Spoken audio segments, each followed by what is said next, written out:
विष्णू सहस्त्रनामाच्या विशेष नामांचा अर्थ पाहता पाहता आपले 77 श्लोक काल पूर्ण झाले. 78व्या श्लोकामधलं विशेषण जी आहे ती अशी जोडीने आलेली आहे. तशी सगळीच विरुद्ध अर्थाची जोडी आहेच, परंतु इथे एकोनैक काही सर्वनामांचा वापर केलेला आहे, संख्यावाचक विशेषणांचा वापर केलेला आहे. आता एकहा आणि न एकहा अशी त्याची वर्णनाची पद्धत आहे.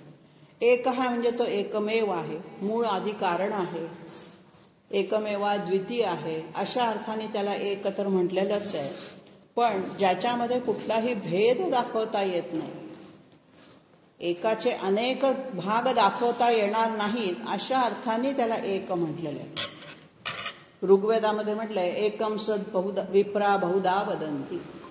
ते सत एकच आहे, परंतु त्याला ब्राह्मण लोक किंवा ज्याला विद्वान लोक म्हणूया, ब्रह्माचे अभ्यासक बहुधा मानतात. त्या अर्थाने तो नैक आहे, म्हणजे तो कारणरूपाने एक आहे आणि कार्यरूपाने तो अनेक आहे. त्याचं कार्य म्हणजे विश्वाची निर्मिती, हे वारंवार आपण बघतोच. तर विश्वनिर्मितीमध्ये विश्वातील प्रत्येक घटकामध्ये तो अनेक रूपाने नटलेला आहे, पण सगळ्यातलं मूळ कारण, आदी बीज आहे तो एकच आहे. मायेच्या बळावरती आपल्याला त्याची अनेक रूपं बघायला मिळतात, म्हणून तो नैकही म्हटलेला आहे. पुढे म्हणलंय सवाहा, याचाही उल्लेख मागच्या एका श्लोकामध्ये येऊन गेलेला आहे. 54व्या श्लोकामध्ये आपण सोमयागाचं, सोमवल्लीचा अर्थ पाहिला होता. तर ज्या यज्ञामध्ये सोमरस काढला जातो पिळून सोमवल्लीपासून, त्या यज्ञाला सव असं म्हणतात. आणि म्हणून सोमरस ज्याच्यामध्ये आहुती म्हणून टाकला जातो, तो जो सोमयाग, त्याला सव हे त्याचं स्वरूप आहे. सोमवल्लीमध्येही तोच आहे, सोमरसातही तोच असतो, हवीरद्रव्यही तेच आहे, अशा अर्थाने त्याला सवहा म्हटलं. पुढची जी विशेषण आहेत ती प्रश्नार्थक 2 सर्वनामं घेतली, कहा आणि किम. कहा म्हणजे कोण, कहा हम मी कोण आहे, अशा अर्थाने कहा म्हटले. आता ह्या कहाचं प्रश्नार्थक जे रूप आहे ते आश्चर्यचकित होऊन आपण म्हणतो की ज्याच्याविषयी आत्तापर्यंत मी इतकं वर्णन ऐकलं असा तो कोण आहे, ज्याचं वर्णन करता येत नाही, म्हणता इतके 70-75 श्लोक होऊन जातात, तरीही त्याचं स्वरूप कळत नाही, असा हा कहा कोण आहे हा. अशा अर्थाने कहा आहे त्याचं सर्वनाम घेतलेलं आहे. पुल्लिंगीमध्ये सगुण रूपात तो कहा असतो, आणि पुढचं जे किम म्हटलेलं आहे ते निर्गुण रूपामध्ये नपुसकलिंगी तो किम असतो. किम म्हणजे काय, तो कोण आहे आणि ते काय आहे. परब्रह्म हा नपुसकलिंगी शब्द वापरला जातो, ते परब्रह्म, आणि परमात्मा हा पुल्लिंगी वापरला जातो. आणि म्हणून कहाचं उत्तर परमात्मा येतं. या कहा आणि किम वरून एक पूर्ण उपनिषद आहे, केनोपनिषद नावाचं एक उपनिषद आहे. त्याच्यामध्ये सगळे प्रश्नच विचारलेले आहेत की हा कसा आहे, कोण आहे, केव्हा आला, कधीपासून आहे, कधीपर्यंत राहणार, अशा अर्थाने सगळे प्रश्न त्या ठिकाणी विचारलेले आहेत. त्याला केन कशापासून निर्माण झाला, केन म्हणजे कशामुळे निर्माण झाला, अशा अर्थाने ज्याचं स्वरूप वर्णन केलं जातं तो हा कहा आणि किम आहे. आता विचार करण्यासारखं हे जे एकमेव तत्व आहे, यातल्या किम कहामधला कचा अर्थसुद्धा ब्रह्मदेव हा आपण पाहिलेला आहे. आणि म्हणून ब्रह्मदेवाचं हे स्वरूप आहे. किंवा कहा म्हणजे सुख असा सुद्धा संस्कृतमध्ये अर्थ होतो. परमोच्च सुख लाभ, परमोच्च आनंद हा आपण कहामध्ये दाखवला. आणि म्हणून गीतेच्या 8व्या अध्यायामध्ये अर्जुनाने पहिल्या श्लोकात प्रश्न विचारलेला आहे भगवंताला, किम तद ब्रह्म किमध्यात्मम किम कर्म पुरुषोत्तम अधिभूतम च किम प्रोक्तम अधिदैवम च किम उच्यते. आणि हा असा कोण आहे, आणि मग त्याला उत्तर देताना सगळं विश्वरूप दर्शन किंवा हे ब्रह्म काय आहे, अध्यात्म काय आहे, हे 8व्या अध्यायामध्ये भगवंत त्याला सांगतायत. अशा अर्थाने हे प्रश्नार्थक अव्यय पण घेतलेलं आहे. आणि म्हणून या संपूर्ण परब्रह्माचं वर्णन कोण काय या स्वरूपामध्ये जाणून घेतलं पाहिजे. अशा अर्थाने कहा आणि किम हे 2 प्रश्न विचारलेले आहेत. अर्थात या दोन्हीचंही उत्तर तो अनंत रूपाने नटलेला परब्रह्म परमात्मा हेच आहे. पुढची जशीच दोन विशेषणं दर्शक सर्वनामाची घेतलीत, यद आणि तद. यद म्हणजे जे, तद म्हणजे ते. आता हे यद आणि तद म्हणताना जे सर्वनाम आहे ते ह्या वस्तूचं, परब्रह्म ही एक जर वस्तू मानली तर त्याचं ते दर्शक सर्वनाम होतं. आणि म्हणून ते ब्रह्मरूपासाठी, भगवंताच्या रूपासाठी ते वापरलेलं आहे. म्हणजे जे तो आहे तेच तो आहे, अशा अर्थाने यद ब्रह्म तद ब्रह्म. आणि म्हणून या यत आणि तदमध्ये सुद्धा 8व्या अध्यायामधल्या परतल्या 11व्या श्लोकामध्ये भगवंत उत्तर देताना म्हणतात, यदक्षरम वेद विदो वदंती विशंती यत यतयो वीतरागः यदिच्छन्तो ब्रह्मचर्यं चरन्ति तत्ते पदम प्रवक्ष्यामि संग्रहेण प्रवक्ष. मी तुला थोडक्यात सांगतो की हे पद कसं आहे. ज्याला वेदवित लोक यद अक्षर असं मानतात, अशा अर्थाने त्याचं वर्णन सविस्तर केलंय. त्याच्यामध्ये यद आणि तद दोन्ही सर्वनामांचा भगवंतांनी वापर केलेला आहे. जणू काही यद आणि तद हे त्याचंच स्वरूप आहे. जो तो आहे तोच तो आहे. म्हणजे सगुण रूपात जो नटला आहे तोच परमात्म रूपात आहे. जो परमात्म रूपात नटला आहे तोच सगुण रूपात आहे. अशा अर्थाने जो कोण नटलेला आहे, जे काय नटलेलं आहे, जे काय विविध रूपात आपल्याला दिसतं, जाणवतं, ज्याचं अस्तित्व आपण मानतो, ते सगळं स्वरूप हे परमात्म्याचं, परब्रह्माचं स्वरूप आहे. अशा अर्थाने इथे तदचा विस्तार केलेला आहे, तद या सर्वनामाचा. आणि म्हणून ब्रह्मामध्येही अशा अर्थाने हा मी ब्रह्माचा अभ्यास करताना मला त्याचं जे अस्तित्व जाणवलं, ते जाणवण्याचं महत्त्वाचे साधनं म्हणजे जी सर्वनामं, त्याचा इथे वापर केलेला आहे. पुढचं विशेषण आहे पदमनुत्तमम.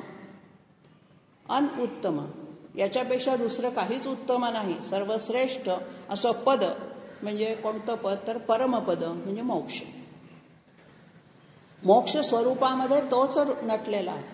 मोक्ष स्वरूप हे त्याचंच राहण्याचं ठिकाण आहे. अशा अर्थाने आपण काही विशेषणं पाहिली होती. आणि म्हणून शाश्वत स्थान, परमसुख देणारं स्थान, अशा अर्थाने हे सर्वश्रेष्ठ असं स्थान आहे. ज्याच्या पलीकडे जायला काही नाही असं ते परमगंतव्य स्थान आहे. आणि तो म्हणजे मोक्षपद हे त्याचंच आहे. गीतेमध्ये त्याचंच वर्णन करताना म्हणलंय, यद्गत्वान निवर्तन्ते तद्धाम परमम्. तर ह्या ठिकाणी गेल्यानंतर परत येण्याचा रस्ताच बंद असतो, नाहीच, परत यायचंच नाही, अशा ठिकाणचं ते मोक्षपद. पुढचं विशेषण घेतलंय लोकबंधू. आता हे विशेषण येऊन गेलेलं आहे. लोकबंधू, लोकनाथ, दोन्ही पुढची जी विशेषणं आहेत त्या लोकबंधू. बंधू काय करतो? आपल्याला संकटात मदत करावी अशी बंधूची व्याख्या. आणि म्हणून आपल्याला जो लोकांच्या हितामध्ये, लोकांच्या संकटामध्ये जो मदत करतो तो आपला लोकबंधू. या अर्थाने सुद्धा भगवंत आपल्याला मदत करत असतोच. आणि तो लोकनाथ पण आहे. नाथमध्ये स्वामित्व आलं. आपण जो सुरुवातीचा शांताकारम श्लोक म्हणतो ना, त्यातलं शेवटचं पद बघा, सर्व लोकैकनाथम, असा तो लोकनाथ. त्या श्लोकाचा सुद्धा खरा अर्थ खूप वर्णन करण्यासारखा आहे. तर असा जो लोकांचा नाथ आहे, लोकांचा स्वामी आहे, लोक ज्याच्यापाशी आकर्षिले जातात, लोकांचा जो सांभाळ करतो, लोकांचं जो पालनपोषण करतो, अशा अर्थाने हा लोकनाथ आहे, लोकबंधू आहे. आणि सगळ्या लोकांचं शेवटचं आधारस्थान सुद्धा त्याच्या आधारानेच सगळे राहतात. जग, सगळं विश्व हे त्याचंच रूप आहे. मग ते सगुणातलं असेल किंवा त्याचं निर्गुण रूप, हा सगळ्यांना अदृश्य रूपामध्ये मदत करायला धावत असतो. शेवटचं माधव आणि भक्तवत्सल. हे माधव रूप खूप आपल्या भजनांमध्ये वापरलं गेलेलं आणि आपल्या याच्यात पण एकदा येऊन गेलं. 3 वेळा सहस्रनामात हे माधव रूप येतं. मा म्हणजे लक्ष्मी, धव म्हणजे पती. लक्ष्मीचा पती या अर्थाने माधव हे आलेलंच आहे.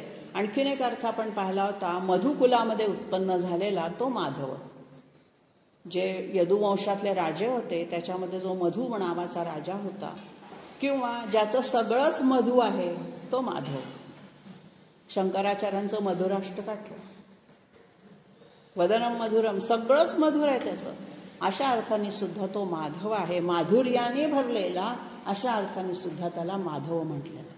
जेवढे म्हणून आपण या शब्दाचे विग्रह करत जाऊ तसतसे अर्थ आपल्याला लागत जातात आणि सगळे अर्थ त्या भगवंताला लागू पडणारे असतात. कोणत्याही अंगाने त्याचं वर्णन करायला जा, तो भगवंतच आपल्या डोळ्यासमोर येतो. मग तो सगुण रूपातला येतो, ध्यानामध्ये निर्गुण रूपातला येतो. अशा अर्थाने शेवटचं वचन घेतलंय भक्तवत्सल. आता हा भक्तवत्सल तर आहेच, तो म्हणतोच नमे भक्त प्रणश्यती, माझा भक्त कधीही नाश पावणार नाही. इतकी तो काळजी घेतो भक्तांची, अगदी आईसारखी वात्सल्याने तो भक्तांची काळजी घेणारा. अशा अर्थाने त्याला भक्तवत्सल म्हटलेलं आहे. पुढच्या श्लोकाकडे वळूया. सुवर्ण वर्ण. आता ह्या पहिल्या ओळीमध्ये सगळी त्याची सगुण रूपातलं रूपगुण वैशिष्ट्य रूपवैशिष्ट्य सांगितलेलं आहे आणि दुसऱ्या याच्यामध्ये मग गुणवैशिष्ट्याकडे जातो. तर त्याचं रूप कसं आहे? सुवर्ण वर्ण. वर्ण म्हणजे रंग. सोन्यासारखा तेजस्वी रंग आहे. आपण कशाचंही खूप छान असं वर्णन करायचं असलं की सोन्याची उपमा देतो. अगदी छोट्या बाळाला सुद्धा म्हणतो किती सोन्यासारखा आहे. तर तो कसा सोन्यासारखा आहे? आपल्या दृष्टीने सोनं हे सगळ्यात श्रेष्ठ तेजाचं प्रतीक आणि म्हणून आपल्याला जे जे काही आवडतं ते सोन्यासारखं असतं. आणि म्हणून भगवंतही आपला आवडतात आहे म्हणून त्याला सुवर्ण वर्ण म्हटलेलं आहे. आता काही त्याचा खरा रंग बघायला गेला तर कृष्णाचा सावळा, तशा अर्थाने सुवर्ण वर्णन आहे. सगुण रूपातलं नाही हे वर्णन, परंतु सगुण रूपाला लागू पडतं. अशा अर्थाने त्याच्या रूपामध्ये सुवर्णासारखी अंगकांती आहे, तेज आहे. पुढचं आहे हेमांग. पुन्हा तोच अर्थ आहे. जो अर्थ सुवर्णामध्ये सोनं आहे तोच हेम. संस्कृतमध्ये सोन्याला खूप शब्द आहेत. हिरण्य, हेम, सुवर्ण, कांचन, कनक, सगळे सोनं या अर्थ शब्द आहेत. तर हा जो हेमांग आहे म्हणजे ज्याची अंग म्हणजे अवयव हे सुवर्णाचे आहेत, सोन्यासारखे आहेत, बलदंड आहेत, उत्कृष्ट आहेत. सगळ्यात महत्त्वाचं म्हणजे उत्कृष्ट. आता अवयवांचं उत्कृष्टत्व हे बलामध्ये असतं. भुजदंड हे कसे पाहिजे? बलवान पाहिजे. अशा अर्थाने तो सोन्यासारखे त्याचे सगळे हे आहेत. आता तसं शब्दशः अर्थ सोन्याचे घ्यायचे नाहीत, कारण सोनं तसं मऊ असतं, शुद्ध सोनं. त्याचे दागिने नाही करताय शुद्ध सोन्याचे. तशा अर्थाने ह्याचं स्वरूप शुद्ध आहे, परंतु ज्या वेळेला त्याचं बलसामर्थ्य वर्णन करायचं असतं त्यावेळेला त्याचे जे अवयव आहेत ते सोन्यासारखे तळपते अवयव आहेत, सगळ्यांना दिपवून टाकणारे आहेत. त्याचं तेजकांती, अंगकांती. पुढे पुन्हा म्हटलंय वरांग. वर म्हणजे श्रेष्ठ. ज्याची अंगकांती किंवा ज्याचं अंग हे वर म्हणजे श्रेष्ठ आहे. आता हे जे शरीर आहे हे तर वर म्हणजे श्रेष्ठ आहेच, पण त्याचं जे आंतरिक आणि शारीरिक दोन्ही, मनाचं बल आणि शरीराचं दोन्हीही वर म्हणजे श्रेष्ठ आहे. पुढचंही विशेषण अगदी तसंच आहे. परत चंदनांगदी. सोन्याची उपमा झाली, आता चंदनाची दिली. त्यांनी चंदनाची उटी लावलेली आहे. चंदनाचे हात, चंदनाचे पाय, सर्वांग चंदन आहे तो. आणि म्हणून चंदन हे सुगंधासाठी प्रसिद्ध आहे, तेजस्वीपणासाठी सुवर्ण प्रसिद्ध आहे. तसं चंदन हे सुगंधासाठी आहे. मग हा सुगंध आपण म्हणून देवाला चंदन उगाळून लावतो. सहाणेवरती चंदन उगाळताना जी उगाळण्याची प्रक्रिया आहे ती आता बऱ्याच अंशी कमी होत चाललेली आहे, परंतु त्याच्यामध्ये चंदनासारखं झिजणं हा अर्थ अपेक्षित होता. आणि म्हणून अंगदी याचा दुसरा अर्थ आहे बाहू, म्हणजे ज्याला बाहुभूषण किंवा वाकी म्हणतो आपण मराठीत ज्याला. तर ही भुजावरची जी त्याची बाहुभुजा आहेत, अंगद आहेत, ते सुद्धा सोन्याचे आहेत, चंदनाचे आहेत. बाहुभूषणाने तो सुशोभित झालेला आहे. पुढचं विशेषण आहे वीरहा. आता पुढच्या ओळीमधली जी विशेषण आहेत ती त्याची गुण सांगणारी आहेत. वीरहा हे सुद्धा आपण बघितलेलं आहे. वीर म्हणजे पराक्रमी माणसं, त्यांचा हा म्हणजे नाश करणारा. आता शत्रू पक्षातील पराक्रमी लोकांचा हा नाश करतो. सद्धर्माने जे वागत नाहीत, अधर्माकडे जे जातात, अशा वीरांचा नाश करतो. सगळ्या वीरांचा करत नाही. सगळ्या वीरांमध्ये जे दुष्ट आहेत, जे वाममार्गानेच गेलेले आहेत, अशा अहंकारी वीरांचा तो हा म्हणजे नाश करणारा. कशासाठी नाश करतो? उगाचच त्याच्या मनात आलं म्हणून बंदुकीच्या फैरी झाडल्या असं नाही आहे. धर्मरक्षणार्थ, धर्मसंस्थापनार्थ तो हे सगळं वीरांचं रक्षणही करतो, जे धर्माच्या बाजूने, आणि जे अधर्माच्या बाजूने आहेत त्या वीरांचा तो नाशही करतो. पुढचं विशेषण आहे विषमः. विसमः, जो सम नाही तो विषम. आपण संख्यांमध्ये म्हणतो विषम संख्या समसंख्या. मग हा विषम कोणत्या अर्थाने आहे? अस्य समः न विद्यते, याच्या सारखा दुसरा कोणी नाही तो विषम. म्हणजे हा विषम नाहीये, तर याच्या सारखा सम कोणी नसल्यामुळे हा विषम म्हटला गेला. आणि म्हणजे काय? आता याच्यासारखा दुसरा कोणी नाही म्हणजे काय? तर हा एकमेवा द्वितीय. त्याचं वर्णन करताना त्याला कोणाची उपमा देता येत नाही, तुलना कशाशी होत नाही, म्हणून तो याच्यासारखा दुसरा कोणी नाही. आणखीनही दुसऱ्या अर्थाने विषम आहे, तो विषम वाटणी करतो. प्रत्येकाला त्याच्या कर्मफलाच्या प्रारब्धाच्या कर्मानुसार त्याला त्याची कर्मफलं वाटत असतो. कोणाला धन जास्त देतो, कोणाला रूपसौंदर्य देतो. म्हणजे ही विषम वाटणी करणारा अशा अर्थाने सुद्धा त्याला विषम म्हटलंय. परंतु त्याच्यापेक्षा ज्याच्या कृतीमध्ये वेगळेपणा आहे असं विषम वाटणी करणारा याच्यापेक्षा सुद्धा ज्याच्यासारखा दुसरा कोणी नाही अशा अर्थाने हे विशेषण जास्त गौरवलं गेलेलं आहे. पुढचं जे विशेषण आलेलं आहे शून्य. परवा आपण पूज्यच्या वेळेला हा शब्द पाहिला होता. आता इथे जे शून्य आलंय ना, ते अभाव दाखवणारं शून्य नाही. शून्याने दोन गोष्टी दाखवतात. आकाश कसं आहे? शून्यवत, शून्य. आकाशात काही नाहीच आहे. काय दाखवणार? आकाश म्हणजे काय? निळं दिसतं तो काही आकाश नाही, आकाशाचा रंग नाही आहे. ढग आल्या की ते काळंही होतं. पोकळीचा तो रंग त्याला प्राप्त झालेला आहे. म्हणून शून्य याचा अर्थ अभाव असा इथे घ्यायचा नाही. इथल्या शून्याचा अर्थ आहे ज्या पद्धतीने सगळी विशेष ज्याची जी विशेषणं आहेत त्याच्यामुळे तो रहित आहे. कुठल्याच अशीशी त्याचं विशेषण अशी तुलना करता येत नाही. म्हणजेच काय? हा अभावात्मक नसून त्याचं जे तटस्थपणा आहे. आकाश कसं आहे? कशाचाही त्याला लेप लागत नाही. आकाशाचे दोन गुण आपण पाहतो. एक शून्यत्व हा त्याचा गुण झाला आणि दुसरा आहे अलिप्तता. तर अलिप्तता या अर्थाने इथे त्याला शून्य म्हटलंय भगवंताला. तो अलिप्त आहे, तटस्थ आहे. साक्षी रूपाने तो आपल्याकडे बघत असतो. आपल्या प्रत्येकाच्या आत्म्याच्या रूपाने, जीवात्म्याच्या रूपाने तो राहिला आहे. पण हा जीवात्मा किंवा आपल्या शरीरातला आत्मा तटस्थ आहे, साक्षीभूत आहे. तुम्ही काय कर्म करायची हे तुमची बुद्धीने तुम्ही ठरवा, कर्मानुसार बुद्धीनुसार कर्म.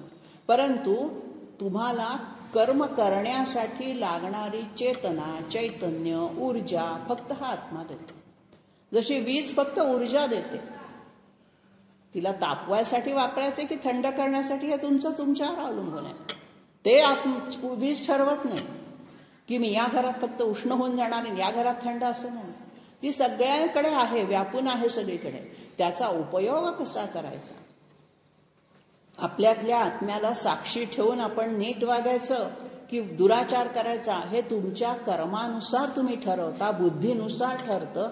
आत्मा फक्त ऊर्जा देतो. अशा अर्थाने तो तटस्थ आहे, साक्षीभूत आहे, शून्य भावाने आपल्यामध्ये राहिलेला आहे. दिसत नाही, अभावात्मक तो नाही, परंतु त्याचं जे अस्तित्व आहे ते जाणवतं, म्हणून तो अभावात्मक नाही. अशा अर्थाने ब्रह्माचं जे काही वस्तुस्थिती सांगायची प्रयत्न केलेला आहे त्या वस्तुस्थितीमध्ये हे जे शून्य विशेषण आलेलं आहे हे परमार्थामध्ये इंद्रियगम्य ज्ञानाच्या पलीकडे असणारं जे काही आहे, जे आपल्याला ज्ञानेंद्रियांनी कर्मेंद्रियांनी कळत नाही, समजत नाही, जाणवत नाही, अशा गोष्टींची गुणवर्णन करण्यासाठी म्हणजे जे काय आहे तर आकाररहित निर्गुण निराकार, त्याच्या अर्थाने त्याला शून्य असं म्हटलेलं आहे. अजून एक अर्थ असा निघतो, गणितामध्ये जे शून्य असतं स्वतः त्याला काही किंमत नसली तरी तो दुसऱ्याची किंमत वाढवतो. ज्याच्या पुढे तुम्ही शून्य लिहाल त्या संख्येची किंमत वाढते. जेवढी शून्य लिहाल तेवढी किंमत वाढते. अशा अर्थाने परमात्मा भक्तांची किंमत वाढवणारा, अशाही अर्थाने त्याला शून्य म्हटलंय, असाही त्या ठिकाणी अर्थ काढलेला आहे. पुढचं विशेषण आहे घृताशी. घृत म्हणजे तूप. पंचामृतात जे आपण शुद्ध घृत वापरतो, तर हे घृत कशाचं प्रतीक आहे? ओजाचं, तेजाचं, बलाचं. तूप हे अतिशय बलवर्धक म्हणून आहे, शुद्ध तूप त्याला म्हणतात. तर ह्या घृताचे जे पुष्टीवर्धक जे परिणाम आहे ते परिणाम जणू काही त्या परिणामाप्रमाणे त्याचे आशीर्वाद आपल्याला मिळतात. हे जे तूप आहे हे तूप आपण बनवण्यासाठी कितीतरी प्रक्रियांमधून दुधाला जावं लागतं.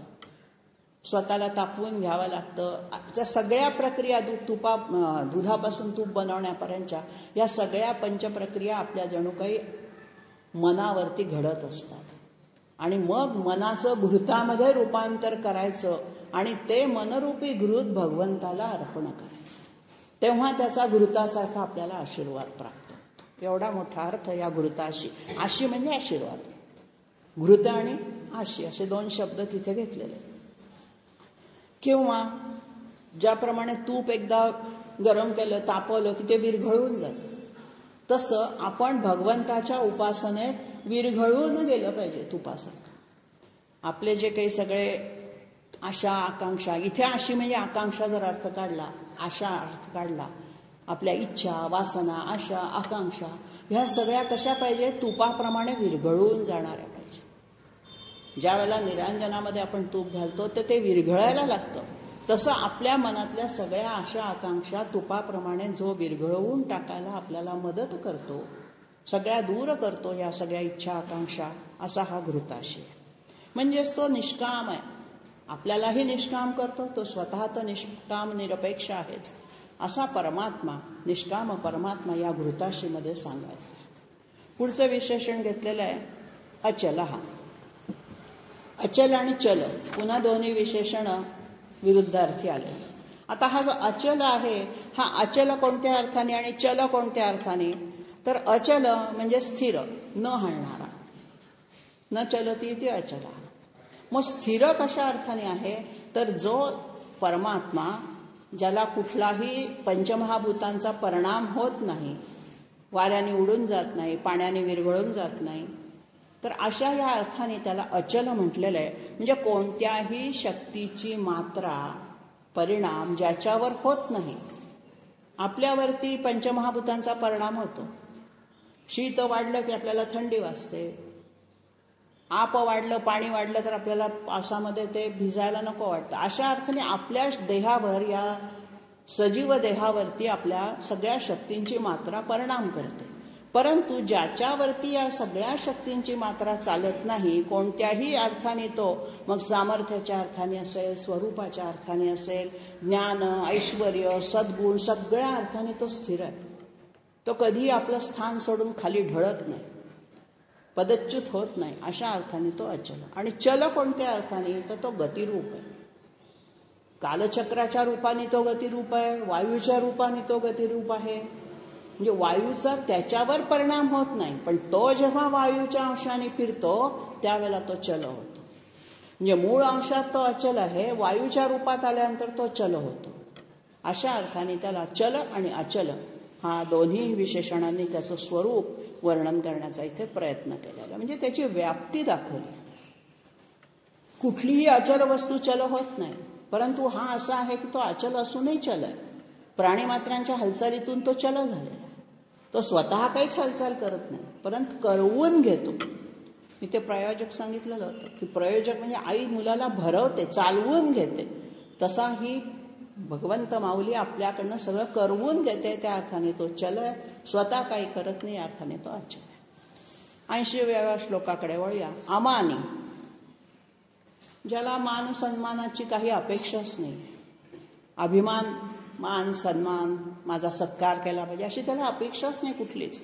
की मला खूप सोन्याचंच आसन बसायला दिलं पाहिजे, माझ्यासाठी पवित्र सप्त नद्यांचंच पाणी आणलं पाहिजे, कुठल्याच प्रकारच्या मानसन्मानाची उपचारांची ज्याला अपेक्षा नाही. अहंकार नाही. ज्ञानाचं पहिलं लक्षण हेच असतं की ज्याला अहंकार नाही त्यालाच ज्ञानी म्हणायचं असतं. आपल्या होतं वस्तुस्थितीत उलटं. थोडासाही ज्ञान झालं की अहंकार हा त्याच्या मागोमाग येतो, थोडीशी संपत्ती आली की अहंकार येतो. तर हा तसा नाही आहे. याच्याजवळ सगळ्याचा साठा आहे, पण तो अमानी आहे. परंतु विरुद्धार्थाने कसा आहे? परत मानद आहे, दुसऱ्याला मान देणार आहे. मानद, द म्हणजे देणार. स्वतः मानसन्मान मागत नाही आहे, पण तो दुसऱ्यांचा मानसन्मान करतोय. दुसऱ्यांना हे दुसरे म्हणजे कोण? तर त्याचे भक्त. भक्तांच्या हाकेला धावून जातो, त्यांना मान देतो. भक्तांचा कुठे जर अपमान होत असेल तर तो त्याला सहन होत नाही. स्वतःचा अपमान एक वेळ तो सहन करून करतो, कारण तो सहनशील आहे. 6 हा आपण मध्ये पाहिलं होतं. 100 अपराध तो आपल्या पोटात घालतो, पण भक्तांचा अपमान त्याला सहन होत नाही. आणि अशा अर्थाने तो मानदय स्वतः अमान्य आहे, मानसन्मानाची इच्छा नसलेला आहे, परंतु भक्तांविषयी मात्र सन्मान बाळगणारा, त्यांच्या सन्मानाला कुठे ठेच लागू नये अशी काळजी घेणारा, त्यांच्याबद्दल मनामध्ये कुठल्याही प्रकारचा भक्तांचा देवाला अभिमान असतो. माझे भक्त कसे आहेत याचं वर्णन करता करता तो इतका त्याच्यामध्ये तल्लीन होऊन जातो की भक्तांसाठी वाटेल ते करायला तयार होतो. आपण संत परंपरेमध्ये भक्तांसाठी, जनाबाईसाठी, सखूसाठी काय काय केलेले आपण पाहिलेलं आहे सगळं, तुकारामांसाठी. तेव्हा अशा पद्धतीने त्याला अमान्य आणि मानन म्हणले. पुढचं आहे मान्य. आता हा सगळ्यांना मान्य तर आहेच, माननीय, पूजनीय, आदरणीय अशा अर्थाने तिथे मान्य म्हटलं. हा मान्य शब्द आपण व्यवहारात वापरतो. राजमान्य, लोकमान्य, सगळ्या लोकांना मान्य ते लोकमान्य टिळक. राजमान्य, राजश्री आपण ह्या पदव्या देतोच, तसं हा सर्वांना सर्वमान्य. हा कोणी त्याला अमान्य करतच नाही, विश्वमान्य आपण त्याला म्हणूया. सगळ्यांमध्ये तो विश्वाला मान्य असणारा असाच आहे. लोकस्वामी. आता हा लोकस्वामी तर आहेच, लोकपालही आहे, लोकनाथही आहे. मग इथे लोकस्वामी कशा अर्थाने म्हटलंय परत त्याला, तर हा 14 लोकांचा स्वामी आहे. मागे एकदा सांगितलं होतं की वरती 7 लोक आहेत आणि खाली 7 पाताळ आहेत. भूर्भुवः स्वहा महा तपा जना असे हे जे वरचे आहेत हे 7 स्वर्ग मानले गेले. आणि म्हणून भूर्लोक आपण पूजेमंत म्हणतो, भूर्भुवः स्वहा महाजना तपो आणि स्वर्गलोक, किंवा ज्याला आपण सत्यलोक म्हणूया शेवटचा जो.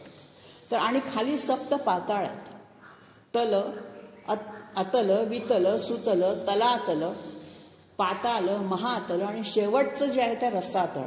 आणि म्हणून आपण व्यवहारामध्ये रसातळाला गेलं म्हणजे अगदी पाताळाचंही शेवटचं टोक गाठलं, अशा अर्थाने शेवटचा जो तळ आहे तो रसातळ आणि पहिला जो आहे तो अतल आहे. तर हे जे 7 ऊर्ध्वलोक आणि 7 अधोलोक या 14 लोकांचा स्वामी म्हणून इथे त्याला लोकस्वामी असं म्हटलेलं आहे. पुढचं त्रिलोकधृक. ते सोपं आहे. स्वर्ग, मृत्यू, पाताळ हे जे 3 लोक आहेत त्या 3ही लोकांचा तो धृक म्हणजे धारण करणारा. स्वर्ग पृथ्वीला, शेषमस्तकावर पृथ्वीला धारण केलंय, 3ही लोक त्याच्याच अवतार आहेत, अशा अर्थाने तो त्रिलोकधृक. सुमेधा. बुद्धीचे प्रकार आपण पाहिले होते, प्रज्ञा, मेधा आणि प्रतिभा. 3 प्रकारची बुद्धी असते. तर प्रज्ञा म्हणजे ग्रहण शक्ती, जे समजून घेण्याची शक्ती. मेधा म्हणजे स्मरण शक्ती आणि प्रतिभा म्हणजे नवनिर्माण शक्ती, सृजन शक्ती त्याला असं म्हटलं.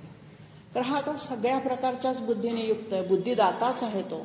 परंतु त्यातल्या त्यात विशेष त्याला म्हटलंय सुमेधा, ज्याची मेधाशक्ती चांगली आहे. धारणाशक्ती असं त्याला म्हटलेलं आहे. स्मरणशक्तीला धारणाशक्ती हे दुसरं नाव. तर ज्याची धारणाशक्ती अतिशय सुरेख आहे, जो सगळ्यांना स्मरण ठेवण्यास प्रेरणा देतो, तो. आपल्याकडून स्तोत्र कोण पाठ करून घेतं? घरातली मोठी व्यक्ती आपल्याला सांगते, लहान मुलं म्हणतात, पण ते पाठ होण्याची जी मेंदूतली प्रक्रिया त्याला ही सुमेधा शक्ती कारणीभूत असते. पुढचं आहे मेधज. आता मेध शब्दाचा संस्कृतमधला अर्थ आहे यज्ञ. मग मेधज म्हणजे यज्ञातून उत्पन्न होणारा. आता यज्ञामुळे किंवा यज्ञामधून प्रकट होणारा अग्नी या रूपामध्ये आहेच. अग्नी हा यज्ञामधनं जेव्हा वर येतो आणि आशीर्वादाने आपल्याला तो यज्ञस्वरूप, फलस्वरूप काय काय देतो. जसा दशरथाने पुत्रकामेष्टी यज्ञ केला आणि त्याच्यातून ती अग्निदेवता किंवा यज्ञदेवता वर आली आणि मग त्याला तो पायसदान त्यांनी दिलेलं आहे. रामाचा अवतार त्याच्यातून झाला आहे. त्या रामावताराच्या दृष्टीने सुद्धा याला मेधज म्हटलेलं आहे की यज्ञातून त्याचा अवतार प्रकट होतो रामाचा म्हणून. त्याच्यानंतर ईश्वर प्राप्तीचा एक मार्ग म्हणून हे यज्ञाकडे बघितलं जातं.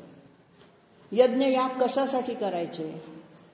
तर सगळ्या देवतांना संतुष्ट करून त्या देवतांच्या मार्फत परमात्म्याकडे जाण्याचा मार्ग आपला सुकर व्हावा. रस्त्यामध्ये येणारे अडथळे, अडचणी, विघ्न सगळी दूर व्हावीत या अर्थाने आपण यज्ञयाग आपल्याकडे सांगितलेले. आणि म्हणून अशा यज्ञ स्वरूपामध्ये जो जन्माला येतो, परमात्मा जन्माला येतो म्हणजे त्याला खरा जन्म नाहीच आहे. मग तो जन्माला येतो म्हणजे आपल्याला जाण्याचा मार्ग दाखवण्यासाठी तो तिथे उपस्थित असतो. यज्ञयाग करताना तो यज्ञ स्वरूपच तो असतो.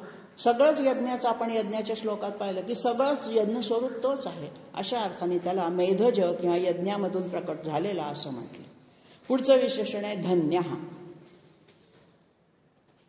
एखादं काम आपल्या मनाचोक्त झालं की आपण म्हणतो जो बाबा धन्य झालं, एकदाचं झालं सगळं, कृतार्थ झालो. आपल्यावरच्या ज्या जबाबदाऱ्या आहेत, आपण जे संकल्पपूर्वक आखलेलं आयुष्यातलं काम आहे ते जेव्हा पूर्ण परिपूर्ण होतं चांगल्या अर्थाने, त्यावेळेला ते काम झाल्याची जी धन्यता, कृतार्थता, असा हा भगवंत आहे. त्यांनी काय काम ठरवलं होतं? सृष्टी निर्मिती, विश्वनिर्मिती.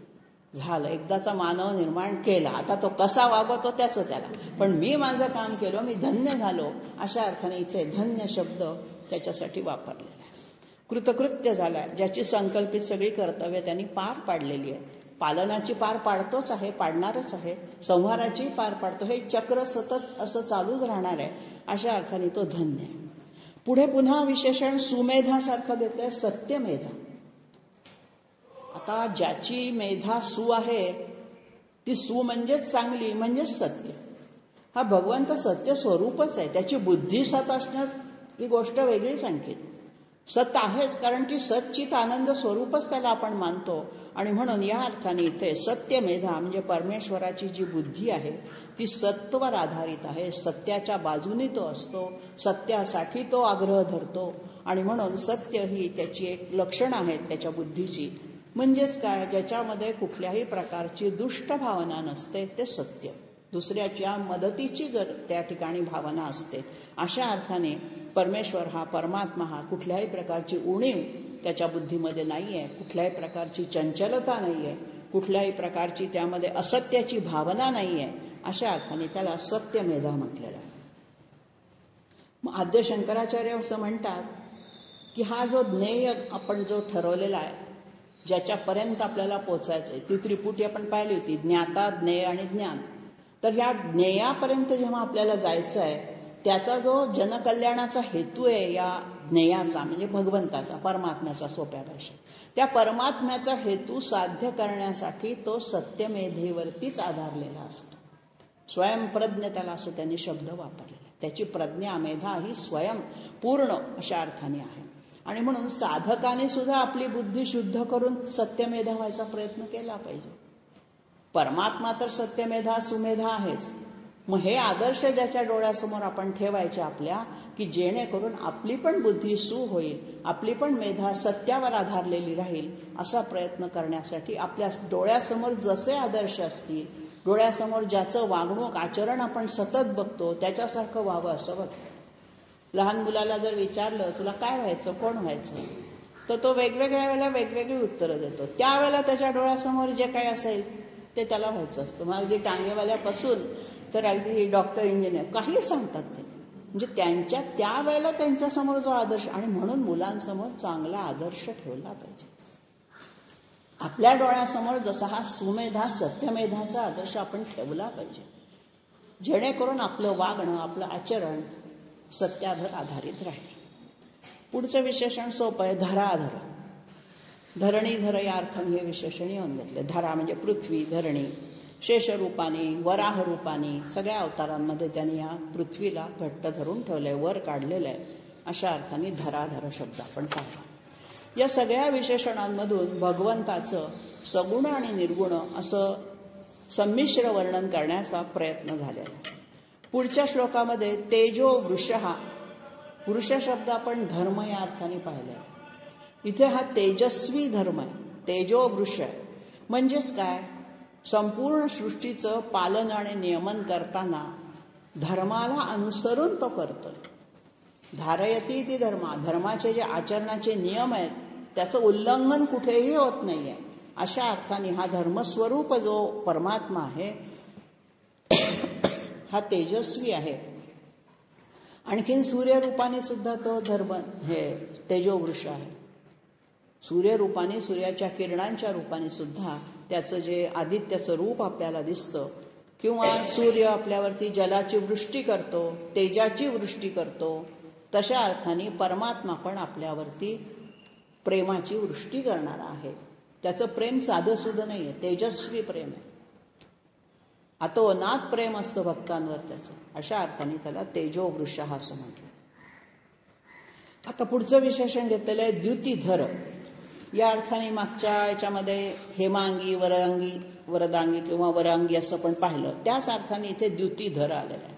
30व्या श्लोकात पण सुद्धा ओजस तेजो द्युतीधरा असं आपण त्याचं एक विशेषण पाहिलं होतं, ज्यांनी ओज, तेज आणि द्युती. ओज म्हणजे चेहऱ्यावरची तेजस्विता किंवा चेहऱ्याचा जो त्याला आपण म्हणतो ना प्रभा, तसे. आणि तेज तर आपल्याला माहीतच आहे, ओज, तेज. आणि इथे द्युती शब्द जो आलेला आहे, द्युती म्हणजे कांती, ज्याला आपण सौंदर्यामध्ये कांतीला विशेषण देतो, अंगकांती किंवा ज्याला प्रभा आपण असं म्हणूया, ही त्याची द्युतीधर. तो प्रभा आपोआप त्याच्या मागे येते. असं देवाच्या मागे जे वर्तुळ दाखवलेलं असतं त्याला प्रभावळ जे म्हणतो, हे निर्माण करावं लागत नाही, त्याच्याबरोबर ते सहज उत्पन्न झालेलं असतं. अशा अर्थाने तो धारण करणारा आहे. मनाची प्रभा, मनाचं आल्हादकत्व आणि शरीराचं आल्हादकत्व त्याच्यामधून उमटत असतं. अशा अर्थाने हा सूर्य, अग्नी आणि तेज. चंद्राचं तेज असतं ते आल्हाददायक असतं, सूर्याचं तेज असतं ते थोडंसं दाहक असतं. पण हा दाहकही नाही, खूप आल्हाददायक शांतही नाही. म्हटला तर तो भयानक आहे, आणि म्हटला दुष्टांसाठी त्याचं उग्र रूप आहे, भक्तांसाठी सौम्य रूप आहे. अशी प्रभावळ ज्यांनी धारण केलेली आहे असा हा द्युतीधर. पुढचं विशेषण आलंय शस्त्र, सर्व शस्त्रभृताम वराह. वर म्हणजे श्रेष्ठ. सगळ्या शस्त्रभृत म्हणजे शस्त्र धारण करणाऱ्यांमध्ये हा श्रेष्ठ आहे. अवतारमध्ये त्यांनी सगळी शस्त्र धारण केलेलीच आहेत. प्रत्येक अवतारात त्याचं शस्त्र वेगळं आहे. परशुराम अवतारात परशु आहे, रामाच्या अवतारात धनुष्य आहे, कृष्णाच्या अवतारामध्ये शंखचक्र, गदा, पद्मासारखं सुदर्शन चक्र त्यातलं त्यांनी येताना आणलेलं आहे. तर अशा अर्थाने शस्त्र धारण करणाऱ्यांमध्ये सुद्धा जो श्रेष्ठ आहे. मग हे शस्त्र त्यांनी आम्ही कालच म्हणलं की आपले सगळे देव हे शस्त्रास्त्रधारी आहेत. किंबहुना विष्णू सहस्रनामातलं शेवटचं जे विशेषण आहे, सर्व प्रहरणायुधा. माझ्या भक्तांनी कसं पाहिजे, सगळे शस्त्रांनी युक्त राहिलं पाहिजे. मग ती शस्त्र अध्यात्मातली असतील, रोजच्या व्यवहारातली पण असतील. अशा अर्थाने इथे सर्व शस्त्रभृतां वराह असं म्हटलेलं आहे. म्हणजे आर्त लोकांचं रक्षण करण्यासाठी, परित्राणासाठी, आर्तत्राणासाठी किंवा प्रजारक्षणासाठी अवतार रूपामध्ये, या अर्थाने त्याला शस्त्रभृत म्हटलेलं आहे. म्हणजे सगळी शस्त्र, सगळ्या प्रकारची शस्त्र आहेत त्यात. एकच एक शस्त्र धनुष्य, एकच एक गदा असं नाही आहे, तर अनेक प्रकारचे शस्त्र त्यांनी घेतलेले आहेत आणि त्यांच्यामध्ये तो श्रेष्ठ आहे. पुढची जी दोन विशेषण आहेत ती अशी जोडी आली, प्रग्रह आणि निग्रह. निग्रह आपल्याला माहित आहे, मनाचा निग्रह, संयम. प्रग्रहमध्ये काय आहे तर विशेष रूपाने ग्रहण करतो. प्रकर्षेण ग्रहती, ग्रह धातूचा संस्कृतमधला अर्थ आहे ग्रहण करणे, स्वीकारणे. भक्तांनी जे जे काही त्याला दिलंय ते सगळं तो प्रकर्षाने म्हणजे आपणहून ग्रहण करतो. त्याला सांगावं लागत नाही की माझं हे गरिबाच्या घरचा नैवेद्य हा घे तू, भाजी भाकरीच आहे माझ्याजवळ, दुसरं काही नाही. तोही तो प्रकर्षाने घेतो. पंचपक्वान्नाचं ताटही तो प्रकर्षाने आपल्याकडेच ग्रहण करतो, घेतो. त्याच्यामध्ये आपुलकी किंवा ते पत्रम पुष्पम फलम तोयम आपण म्हटलेलंच आहे. अगदी पाणी जरी त्याला प्रेमाने दिलं, श्रद्धेने दिलं, तरीही तो प्रग्रहपूर्वक घेतो. विशेष रूपाने समर्पित केलेलं सगळ्याचं ग्रहण करणारा, स्वीकारणारा असं तिथे अर्थ आहे. आणखीन प्रग्रहचा एक अर्थ आहे लगाम. जसा एखादा अनावर घोडा लगामाने खेचून धरला जातो, मनाचा लगाम आपल्या इंद्रियांना लागला पाहिजे, गीतेत सांगितलेलं आहे. मन हे लगामासारखं वापरलं पाहिजे. तशा अर्थाने अवखळ घोड्याला सुद्धा आपल्या नियंत्रणात ठेवणारा, अशा अर्थाने सगळ्या दुष्टांना आपल्या नियंत्रणात ठेवणारा, अशा अर्थाने त्याला प्रग्रह, इंद्रियांना, दुष्टांना किंवा शत्रू लोकांना सगळ्यांवरती त्याचा प्रग्रह चालतो. त्यांना योग्य मार्गावर आणून तो ठेवतो किंवा आपल्या ताब्यात ठेवतो, अशाही अर्थाने. निग्रह तर आपण पाहिलंच की निग्रह म्हणजे मनावरचा संयम. तर हा जो निग्रह आहे, आता आपल्यासारख्यांना निग्रह करावा लागतो. भगवंत काय प्रग्रह निग्रह स्वरूपच आहे, त्याला वेगळा निग्रह करावा लागत नाही. पण केव्हा तो निग्रह स्वरूपात जाणवतो, खल निग्रहणार्थ. पोलीस दलाचं बोधवाक्य आहे, सतरक्षणार्थ आणि खलनिग्रहणार्थ. आता ते त्याप्रमाणे वागतात की नाही ही वेगळी गोष्ट आहे, पण सदरक्षण करणं आणि खलांचं निग्रहण म्हणजे निर्दालन करणं, त्यांना ताब्यात ठेवणं गुंडांना. अशा अर्थाने ज्या वेळेला दुष्टांचा निग्रह करायचा असतो तो तेव्हा निग्रह रूपात, भक्तांच्याकडनं प्रेमाने स्वीकारायचा असतो तो प्रग्रह रूपामध्ये आपल्याला जाणवतो. पुढचं विशेषण आहे व्यग्र. अनुप्रास पहा किती सुंदर साधला, प्रग्रह, निग्रह, व्यग्र. आपण एखाद्या कामामध्ये व्यग्र असतो म्हणजे काय, गर्क असतो, मग्न असतो. पूजेमध्ये मग्न झालो, व्यग्र आहे. दिवसाच्या कामामध्ये आपण व्यस्त असतो, तसं व्यग्र आहे. मग हे व्यग्र कशामध्ये आहे? हा एकतर त्याचं सगळ्यात मोठं काम आहे सगळ्या विश्वाचं पालनपोषण करणं, रक्षण करणं, त्याच्यामध्ये तो व्यग्र आहे.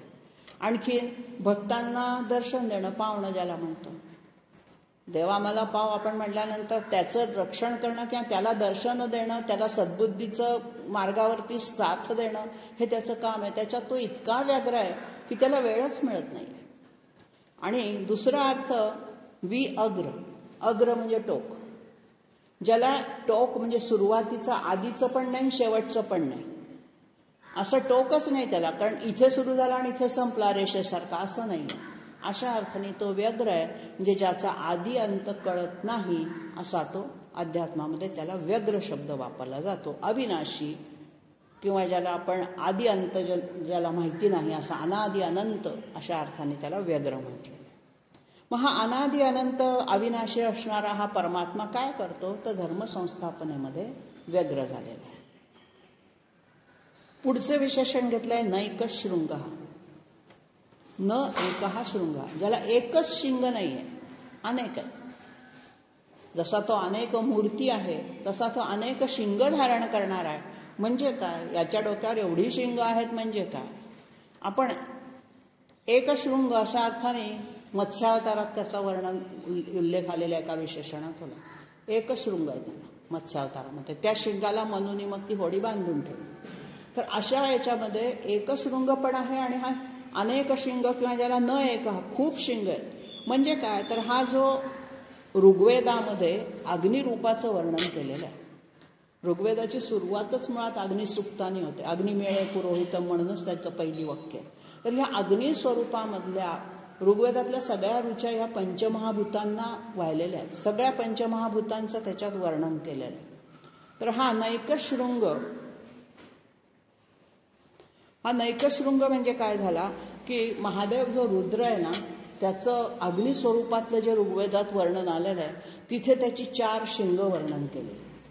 कोणची कोणची 4 शिंग आहेत, तर प्रज्ञा, बल म्हणजे सामर्थ्य, अन्न आणि श्रम. आता ती कोणत्या अर्थाने आहेत त्याच्या खूप मोठ्या मोठ्या रुच्या आहेत, पण एवढंच लक्षात ठेवूया की ऋग्वेदातल्या अग्निस्वरूपात ज्याचं 4 शिंग असलेला महादेव किंवा रुद्र, ऋग्वेदात महादेव हा शब्द कुठेच येत नाही, त्याच्यासाठी रुद्र देवता मानलेली. तर त्या रुद्राचं वर्णन करताना त्याला नैकशृंग म्हटलेलं आहे. आता हा अग्निरूपाने प्रकट होतो. अग्नी काय करतो, 4 दिशेला कोपरतो. तशी ही 4 शिंग की अनेक शिंग आहेत म्हणजे तो अनेक रूपामध्ये प्रकट होतो, असाही त्याचा अर्थ काढला. आपल्या सगळ्या जीवात्म्याच्या रूपाने तोच प्रकट झाला आणि म्हणून त्याला शिंग कसं असतं, टोकदार असतं. तसं ह्याची सगळीकडे ती शिंग आपल्याला दिसतात, त्याच्यामध्ये त्याचं स्वरूप जाणवत आहे. अशा अर्थाने त्याला अनेक रूपांनी नटलेला, अनेक गुणांनी नटलेला असं म्हटलेलं आहे. पुढचं विशेषण घेतलंय गदाग्रज. गदा अग्रज असं जर त्याचं हे साडलं, समास सोडवला तर गद आणि अग्रज असं सोडवूया आपण. गद नावाचा वसुदेवाचा धाकटा मुलगा, अग्रज म्हणजे मोठा भाऊ. अग्रेज आहे ती अग्रजा. हा जो गद नावाचा त्याचा धाकटा भाऊ जो आहे त्याचा मोठा भाऊ म्हणजे कृष्ण. अशा अर्थाने गद नावाच्या वसुदेव पुत्राचा थोरला भाऊ, वसुदेव पुत्र गद, त्याचा हा थोरला भाऊ तो अग्रज, आणि म्हणून त्याला श्रीकृष्ण अवतारात गदाग्रज असं म्हटलेलं आहे. किंवा दुसरा एक अर्थ निघालेला आहे, गद म्हणजे रोग. संस्कृतमध्ये आमय शब्द आपण रोग या अर्थाने पाहिला. रोग शब्दच मुळात संस्कृत आहे. तर हे जे गद रूपातले जे रोग आहेत, जे चिवट रोग आपण ज्याला म्हणतो त्याला गद म्हणतात. संस्कृतमध्ये एकाच अर्थाचे जरी सगळे शब्द असले ना तरी त्याच्या वेगवेगळ्या छटा असतात. काही साथीचे रोग असतात त्याला गद नाही म्हणतात. तर गद म्हणजे अतिशय चिवट रोग. तर असे रोग आपल्याला होऊ नये म्हणून त्याच्या आधी आपण काय करतो, काही पथ्य पाळतो. साधी सर्दी झाली तरी आपण काय म्हणतो, आंबट खाऊ नको. म्हणजे सर्दी झाल्यानंतर आधी औषध घेण्याच्या आधी काय करतो, तर पथ्य पाळतो. अशा अर्थाने गदाच्या म्हणजे रोगाच्या आग्रे जो जायते इति गदाग्रह असाही अर्थ विद्वानांनी त्याचा लावला. आणि म्हणून आधी पथ्य कशासाठी, तर निरोगी राहता यावं. क्रॉनिक आपले जे डिसीजेस आहेत त्याला आपण सूक्ष्म रीतीने बरे करायचे असतात, त्यावेळेला ते गदाग्रज रूपाने बरे होतात असा तिथे उल्लेख केला. तर हा जो संपूर्ण श्लोकामध्ये त्याची जी विशेषणं वर्णन करतात त्यावेळेला त्याची काही वैदिक रूपं वर्णन केलेली आहेत, काही पौराणिक रूपं वर्णन केलेली आहेत, काही आधुनिक उपनिषदांमधली म्हणा किंवा आधुनिक ज्याला वाङ्मय म्हणूया, संत वाङ्मय, त्याच्यावरही लागू पडणारी अशी सगळी विशेषणं आहेत. तेव्हा या विशेषणांचा खरा अर्थ काय नेहमी प्रश्न पडतो की नैकशृंग त्याला ऋग्वेदानी म्हटलंय, ऋग्वेदामध्ये तसा असेल, आज आम्हाला चतुशृंग किंवा नैकशृंग कोणी दिसतो का, मग त्याचा अर्थ काय घ्यायचा आम्ही. तर याचा अर्थ ज्या ज्या स्वरूपात तुम्हाला परमात्म्याचं भगवंताचं रूप आवडेल, भावेल, पचेल, रुचेल ते तुम्ही स्वीकारायचं. सांगताना खूप काही सांगितलं, त्यातलं तुमच्या बुद्धीच्या आवाक्यामध्ये जेवढं मावेल, तुमच्या डोळ्यासमोर आदर्श ठेवण्यासारखं त्याचं जे कोणचं रूप, कुणाला कृष्णाचा आदर्श ठेवावा वाटतो, कुणाला रामाचा वाटतो, कुणाला हनुमानाचा वाटेल, सगळी त्याचीच रूप आहेत. मग ती वैदिक रुद्र देवता असेल किंवा पुराण काळातली विष्णू देवता असेल, कुठल्याही रूपामध्ये हा परमात्माच नटलेला आहे. एखाद्या व्यक्तीचा, माणसाचा आदर्श ठेवावा असं वाटतं, त्याच्यातल्या भगवंताला, त्याच्यामध्ये भगवंताचं रूप पहा. अशा अर्थाने या सगळ्या विशेषणांमधून परमात्म्याचं सर्वांग परिपूर्ण वर्णन केलेलं आहे. सर्वांग सुंदर असा हा परमात्मा वैविध्याने नटलेला आहे, अचल आहे, स्थिर आहे, तरीही तो सगळ्या रूपाने गतिमान आहे. अशा सगळ्या विशेषणांचा अर्थ या विष्णू सहस्त्रनामाच्या निमित्ताने आपल्याला अभ्यासाला मिळतो.